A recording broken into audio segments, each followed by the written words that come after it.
Hello, my friends. Welcome. My name is Joe. This is the Joe Martino Show. And today we're going to talk about something that I absolutely love in sports. And I'm going to try to convince everyone who listens to this of something that I think is 100% true. And if you don't believe it and you come to the place where you do believe it, it will change your life. Let's kick it off. This is the Joe Martino Show. You're listening to The Joe Martino Show, a podcast dealing with all things emotional, relational, and human nature. Joe is a licensed counselor in the state of Michigan, specializing in relationship therapy. He is also the author of the book, The Emotionally Secure Couple. All advice offered in this episode is offered for entertainment and educational purposes only. Enjoy the show. Hello, my friends. Welcome. I hope that today is going well for you wherever it is going.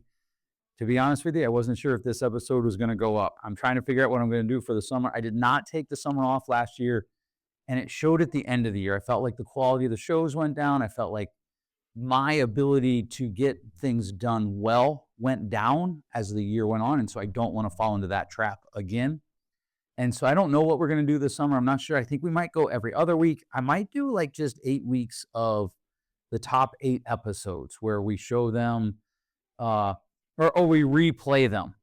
We've got 7 years worth of episodes here. There's a lot going on. I do want to give you an update about that today as well.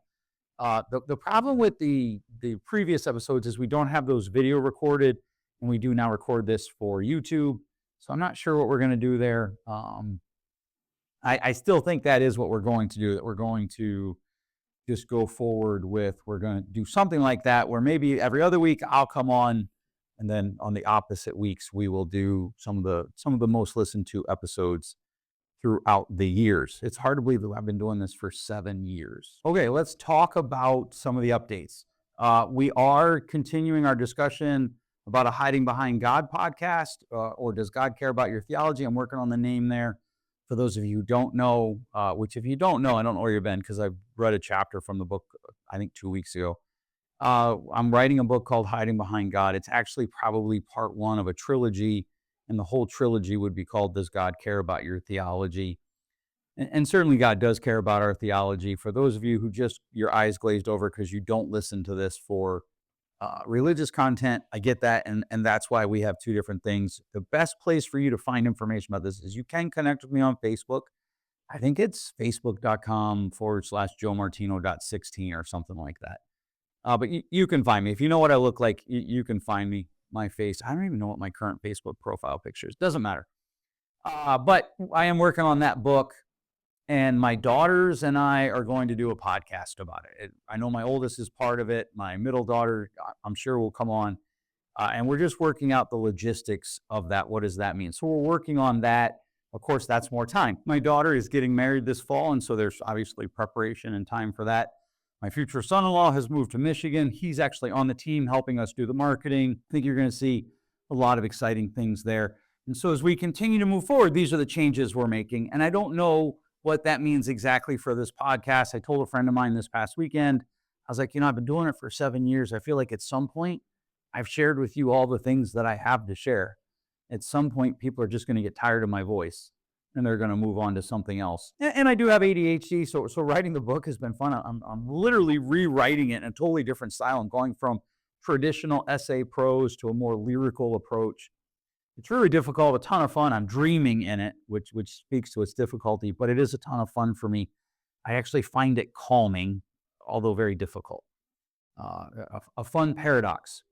What does that have to do with today? Well, originally I was going to talk about questions. So people write in with questions. People write in about parenting. They have a ton of parenting questions. People write in about couples. It's interesting to me that we typically seem to have more concern about our parenting than we do about our marrying, which is weird to me. But I'm not here. That's an observation. So that is what it is. Instead, I'm going to talk about something that is raw and in the real moment, about something I was reminded of this past weekend. This past weekend, I was reminded of all of the good things that can happen in sports. Now, there are parts of it that I don't want to pay, right? What do you want? What are you willing to pay? What are you willing to risk? I have friends with younger kids, a couple of them. In fact, my neighbor, he actually has children my children's age. His oldest is my youngest daughter's age. They're actually dating. and he has younger children, and they went up north. If you live here in the Grand Rapids area, up north is anything above Grand Rapids. And then there's up north, which is over the bridge. But they went up north to Traverse City for, I think, the Cherry Cup or Cherry Festival. It's not Cherry Festival. It has to be the Cherry Cup. And then we have other friends that I have talked around about on the episode before. Pretty good friends. We've gone on vacation with them. We used to go to dinner with them relatively regularly. Then, life gets busy, so that tends to ebb and flow. And they were up there for this Cherry Cup game tournament as well. And I have a lot of people who write in and say, hey, why do you hate sports? I want to be clear, and I've said this, I feel like a million times. Of course, it's not a million times. But I've said this a lot on this show. I don't hate sports. I hate a lot about what we do with sports. I hate a lot about what we've done with sports. But this weekend, I was able to be reminded of one of the things that I really like about sports. And I'm going to talk about that. And then I want to pivot to something that I've been sitting with a lot, and especially with females, but with guys too, of all ages, from like as young as 19 all the way up. I think one of my clients is 53, 54, and they're all wrestling with this same thing. And I want to talk about the root cause of that. So let me set the stage for you. My friends that have kids that we run on vacation with, we have a group Snapchat. And we do stupid stuff throughout there. My wife posts in it probably more than I do. I think that's a fair statement. We show them vacation pictures. Like, that's our safe space. I often tell people one of the things that's weird about my life is I'm not famous, but I live a lot of it publicly. So I have places that I try to protect. And Snapchat is one of those, or at least aspects of Snapchat, which I think gets a bad name. I don't understand why people are all, we got to kill Snapchat. And then they kind of gave up on that and they went after TikTok, whatever. ADHD high this morning. But so while they're up at this tournament, we get some pictures and we get a video of their oldest son. I won't say his name, but he is taking a penalty kick to win the game. Now, I don't know for sure, but I'm guessing that they were in a shootout. A lot of times what happens, if you're not familiar with soccer, is you play whatever the regulation is. And then if nobody's won, you play overtime. Most people get that. But then you go to a shootout, which is typically 5 penalty kicks versus 5 penalty kicks. And whoever has more at the end of the game wins. There's a few things we do because the British mostly dominate how soccer was written. That seems strange to people. If the score going into the shootout was 1-1 and the final penalty kick score is 3-2, the team that won didn't win 4-3, they won 2-1, parentheses penalty kicks. It's a weird little way the rules work. Either way, their oldest son was taking a penalty kick to win the game. And I wish that I had video, like saved the video, so that I could play it for you. I wish that I could play it for you, not because he scored the goal and his team won, which it did. And he's a good kid. He works hard. I have no idea how talented he is. I have no idea really how hard he works, but I know his parents, so I assume he works hard. He's a teenager, though, so maybe we could go with hardish. Either way, he works hard. Obviously, he wants to win. Everybody wants to win. And that's a lot of pressure, right? You walk up to the ball, it's just you and the goalie. I've been there. I've done that. And he puts it in, I think, upper left. He puts it in. But the part that I was like, man, that right there is what makes sports so good. Hey, sure, you know what? He's got a touchstone moment of I faced pressure, I faced a challenge, and I executed the job. I'm starting to read more and more books where people are calling integrity the ability to do the job you say that you're going to do.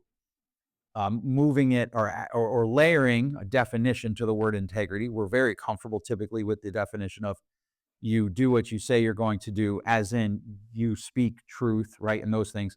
But we're moving forward. And so now he has a touchstone moment in his life where he faced a challenge. He faced intensity. He faced fear. And he scored. And he won. And he can learn from that. But the part of the video that struck me was the exuberance of his father.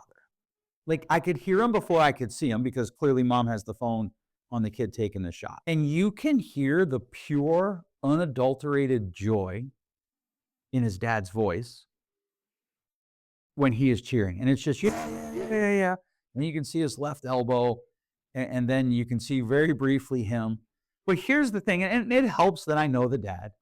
The dad's excited for his son. The dad is, and mom is too, I'm sure, but dad's exuberance comes from his love for his son. It's not selfish. It's not about him. It's not about him living his life or living his life vicariously through his son. It's about the fact that his son faced that moment. And there are a lot of dads like that, I'd like to think. There are a lot of moms like that, I'd like to think. And they should be celebrated. They should be applauded. Because here's the thing, I know this dad. I know that he's going to connect the pieces for his son. He's going to talk to his son about the idea that we don't play sports just for sports. We play sports to learn about life. I needed to swallow coffee there, and I'm not going to edit it out. He's going to talk to his dad about that, and that's what makes sports so beautiful. I wish I had saved it for you because he was just so unabashedly joyous for his son. And it was beautiful. It was literally, I don't even remember what I was doing when I watched the video, but it moved me. It physically moved my emotions. It was absolutely amazing. And so that's one of the things I love about sports. It provides this opportunity for people to experience deep emotions and process them together, right? Because for that goalie, his dad, I'm going to assume he has a dad, his dad is going to have to talk to him about disappointment. His dad's going to have to talk to him about what do we do when we face failure? How do we move forward when we fail? Because that is life. I've been saying this over and over and over and over and over again to myself. The only way through is forward. The only way forward is through. So no matter what's going on, no matter how hard it is, you have to keep going. You have to keep digging. You have to keep moving forward. And that kid's dad is going to have to talk to him about that. That team's coach is going to have to talk to them about that. And yeah, I'm biased. I know my buddy. I love my buddy. But he's a good dad. And I know if his son misses that goal kick, he's going to have the same conversation. And the unadulterated emotion was amazing. Okay, so what does that have to do with the thing that I wanted to talk about where we're sitting with people in the room? I'm glad you asked, dear friend. I have been sitting with people for a little over a year now. I started to notice the trend. I have been sitting for about a year now, a little over a year, with people who are trying to figure out their worth apart from what they accomplish, apart from what they do. And whether this gets twisted in church, like you have worth because you serve, and church friends, let's be honest, as that same friend who's a dad would say because he's a pastor, and church, let's be honest, we twist that message. We tell a good story in a bad way. It's one of the reasons I'm writing Hiding Behind God. We manipulate people into doing things, but it's not just them. We use emotional reasoning in our commercials for things that are not religious. We use emotional arguments all the time, and we manipulate people into doing things, and we peddle it as though it's part of their worth. We do it in school. We don't have awards for kids who tried really hard but got C's. Or if we do, there's a token award. But we sure do have that award for the kid who's got a 4.3 because he took AP classes or she took AP classes. We sure do have an award for the kid that showed up every day, which is crazy to me. Like the message there is just crazy. And it's not bad that we award those things. But here's what I'm sitting with, and I'm telling you, I've got people in my room as young as 19 and as old as, I think the oldest one is 54, 53, trying to figure out what is my worth if I don't actually produce anything? Do I have worth if I just rest? Do I have worth if I tell someone, no, I'm sorry, I can't help you with this? Do I have worth if I just show up to work, do my job, and go home? Do I have worth if I just wade through life? Do I have worth if I just have seasons where I don't produce? What they're really wrestling is why do they have worth? And they've been fed something that's a relatively easy equation. A plus B equals C. You plus doing things means you have value. And like it's all the way across the board. You plus the fact that you take the time to plant a garden means you have value. Don't laugh. I've literally had someone wrestle with that in my room. You plus the fact that you coach sports means you have value. You plus the fact that you volunteer your time means you have value. I want to change that. And so I sit with clients all the time and I tell them, nope. You plus the fact that you exist means you have value. And I think what coalesced this for me is I have a younger client. I don't work with a lot of younger people anymore. I'm kind of established as a therapist, as a relational therapist, working with couples. I don't work with a lot of younger adults. I have a handful, maybe 5, 6. But this particular client is, and I mean, a generally good human being. And I cannot convince them that they have worth just because they exist. Because here's the thing, and this is for you, dear listener, or watcher if you're on YouTube, all 6 of you. You have worth and value because you bring something to this world that no one else does. You approach a situation in a way that no one else will. And there is so many pressures on you. I get it. Wanting you to be something that you're not so that you can fit in. Wanting you to fit into this narrow pathway. Don't. Be you. Be all the things, right? Be kind. Be helpful, as in don't be mean. But be you. Don't give up who you are for value that somebody's going to take away from you the minute you don't do what they want anyhow. And here's the beauty of this weekend from my perspective. The young man who kicked that game-winning goal, way to go, dude.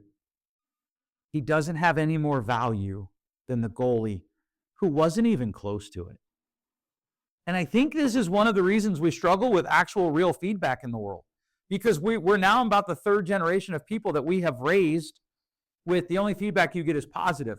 Before that, we were on, I don't know how many generations, because I was born before that. I was born in this next group that we're talking about.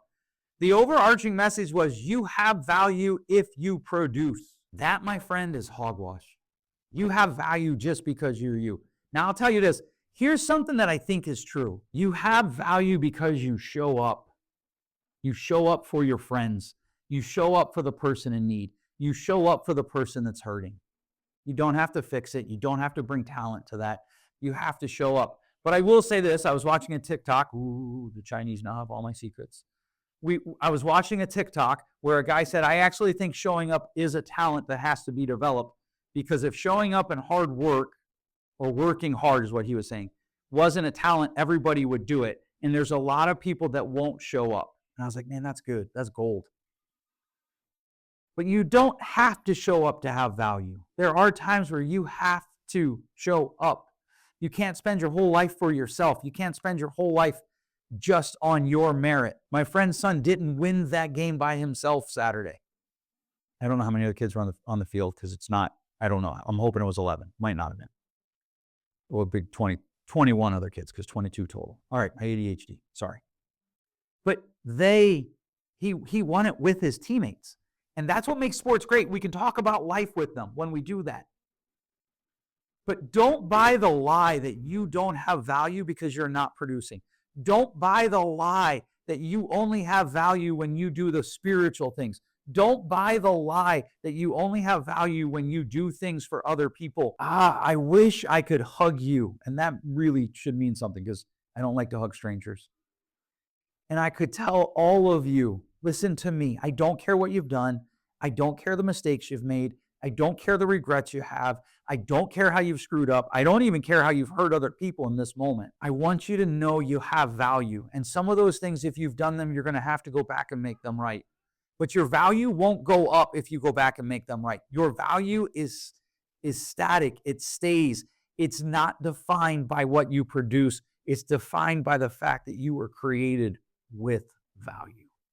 I cannot stress that enough. And I wish you'd hear it. Please, this summer, don't not go to the beach because your body doesn't look like someone else's body. It doesn't matter. They don't have more value than you. They also don't have less value than you. Please don't not go with your friends to do something or your kids to do something. Please don't not make the memory because you're afraid that you don't have the same value that other people bring. If you have to choose, let your kitchen be messy and go hang out with your kids. It'll be okay. Nobody lies on their deathbed saying, dang it, I should have cleaned that kitchen back 22 years ago. Nobody does that. Go spend the time with the people you love. Recognize your value. Do me a favor. Find a mirror, look in the mirror, and say, my name is, and I have value just because I exist. Oh, how I wish I could convince all of you of this truth.